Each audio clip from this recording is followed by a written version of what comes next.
por este análisis, ¿eh? Bien. Vamos ahora a Ecuador, al Ecuador de Rafael Correa, el expresidente. Alberto Fernández también se encontró con ese presidente de Ecuador ya pasado. Estamos en comunicación con Decio Machado, politólogo ecuatoriano, también periodista. Muy buenas tardes, Decio. Muchísimas gracias por atendernos. Buenas tardes, gracias por la invitación. ¿Qué representa Rafael Correa hoy en Ecuador?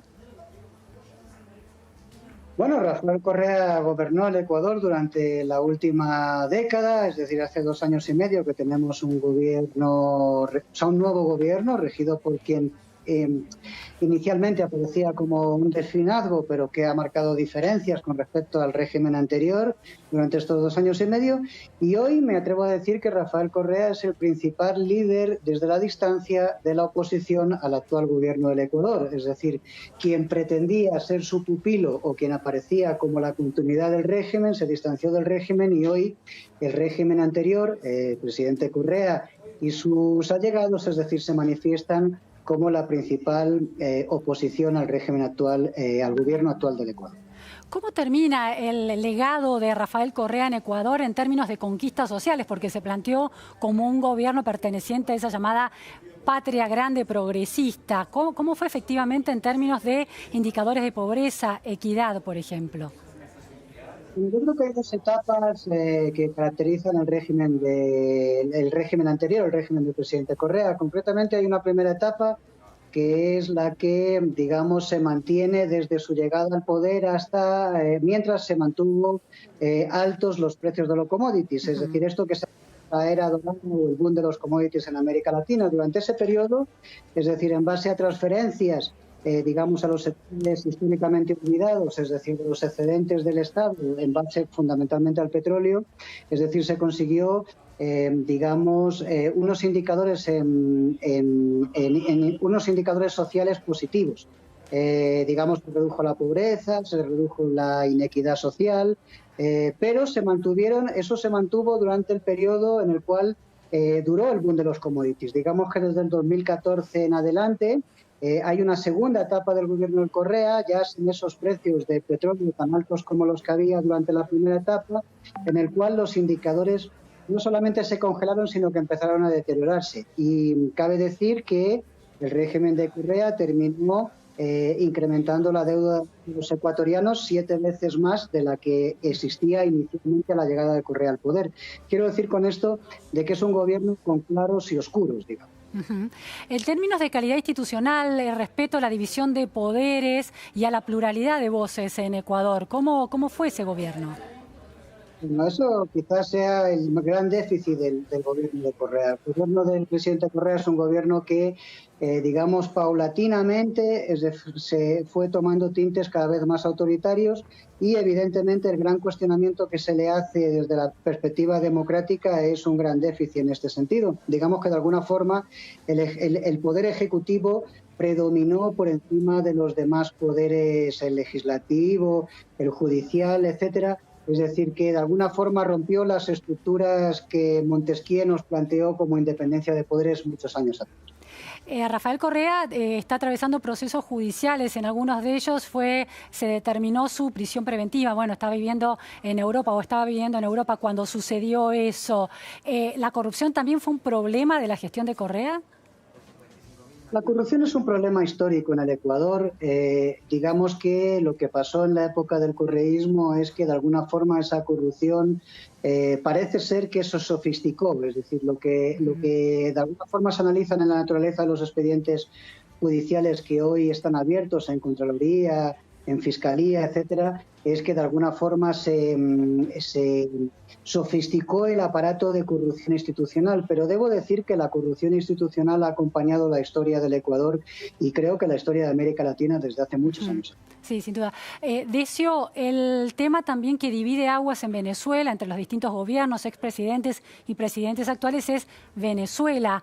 ¿Cuál es el posicionamiento de Rafael Correa en ese sentido? Bueno, Rafael Correa se ha manifestado como un copartener acrítico con respecto a cualquier excesos cometidos por los regímenes llamados del socialismo del siglo XXI o de la o del ciclo progresista. Quiero decir con esto de que Rafael Correa se siente compañero solidario del actual presidente de Venezuela, de Maduro, igual que se siente compañero solidario de Evo Morales en estos momentos en los que se cuestiona la legitimidad democrática de las últimas elecciones en Bolivia, al igual que se siente compañero solidario, acrítico también, es decir, con respecto a los excesos del régimen nicaragüense que hemos asistido durante los últimos meses. Quiero decir con esto de que hay un alineamiento geoestratégico, político de Correa con los regímenes, digamos, llamados del socialismo del siglo XX. ¿Cuál es el análisis que hace usted de este encuentro de Rafael Correa con Alberto Fernández? Bueno, yo creo que el punto de fusión o de unión entre Rafael Correa y Alberto Fernández tiene un nombre y es la vicepresidenta electa, digamos, en este momento de Argentina, Cristina Kirchner. Creo que si uno analiza, digamos, la construcción histórica del UNASUR y lo que ha sido, digamos, el intento digamos, de construir un bloque regional en América Latina durante el periodo del ciclo progresista, digamos, las afinidades entre los Kirchner. Digo los Kirchner porque primero con Néstor Kirchner y después con Cristina Kirchner del expresidente Correa han sido enormes, han sido infinitas. Y creo que hay un punto de conexión con el futuro gobierno de Argentina, que es concretamente esta vinculación que creo que tiene un carácter más allá de lo político de amistad entre Rafael Correa y la que será su futura vicepresidenta de Argentina. Decio, estuvimos muy atentos a la crisis que se desató en Ecuador, en este gobierno de Lenín Moreno, a partir del aumento, bueno, del precio del transporte. ¿Cómo es la percepción de la opinión pública respecto a las responsabilidades de la situación actual en Ecuador? ¿Cuánto le achaca a Lenín Moreno? ¿Cuánto le achaca la herencia de Rafael Correa? Bueno, digamos que la herencia del régimen anterior, del gobierno de Rafael Correa, con respecto a la situación que hemos vivido recientemente en Ecuador, tiene que ver, digamos, con el estado en el que se entregaron las arcas públicas. Como le decía anteriormente, es decir, esas arcas públicas fueron heredadas por el actual gobierno en una situación muy crítica. El país carece de flujo de circulantes, es decir, hay un fuerte endeudamiento del Estado. Eso no se ha solucionado, digamos, durante el gobierno actual. Digamos, el régimen de Correa, desde la caída de los precios de los commodities, como le decía anteriormente, lo que hizo fue articular una agresiva política de endeudamiento internacional, fundamentalmente con los chinos, en aras a mantener de alguna forma, digamos, los subsidios, las políticas de subsidios establecidas durante su régimen. Esto lo heredó el actual gobierno. El actual gobierno, de alguna forma, ha generado una política de austeridad que es muy cuestionable también desde el punto de vista político, cómo se está administrando el país, pero de alguna forma esto desencaja en el levantamiento o en la movilización o en el paro, como lo quieran llamar, que se vivió durante 12 días en el Ecuador de forma persistente, fundamentalmente por sectores agrarios venidos a la ciudad y especialmente con el protagonismo del movimiento indígena. Debo decir que el régimen actual responsabiliza a Correa y a sus seguidores, es decir, de un intento de golpe de Estado, pero me parece que la naturaleza de ese argumento en este momento es sustancialmente insostenible. Más bien parece una justificación del actual gobierno por no hacer una revisión crítica de sus políticas. Bien. Es decir, hay una de Correa, pero creo que hay un cuestionable discurso de golpe de Estado del correísmo sobre el régimen actual. Y la última cuestión, el movimiento indígena, que como usted bien indicaba, fue clave en los sucesos de Ecuador que se vieron en relación al transporte. ¿Cuál fue la política de Rafael Correa comparada con la de Lenín en relación al movimiento indígena?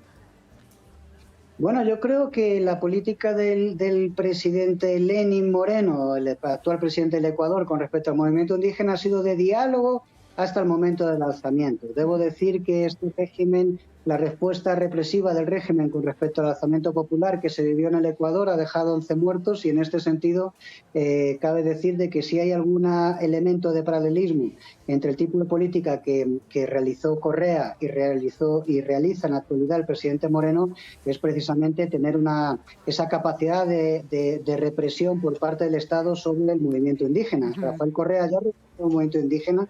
Las represiones más duras en el Ecuador antes de la vivida recientemente se dieron en agosto del 2015, cuando el movimiento indígena hizo un levantamiento nacional y donde hubo cerca de 150 detenidos, no hubo víctimas en este caso, y lo que hemos asistido en este momento ha sido a 11 víctimas y más de 1.000 detenidos. Es decir que, digamos, el legado del presidente Moreno con respecto al movimiento indígena será todavía peor que el que dejó el presidente Correa con respecto a dicho movimiento social. Muy claro, Decio Machado, desde Ecuador, bueno, con esta descripción y este análisis de los perfiles de gobierno de Rafael Correa comparado con Lenín Moreno. Muchísimas gracias, muy buenas tardes. Muchas gracias por la invitación. Bueno, allí teníamos un panorama de Rafael Correa, esta figura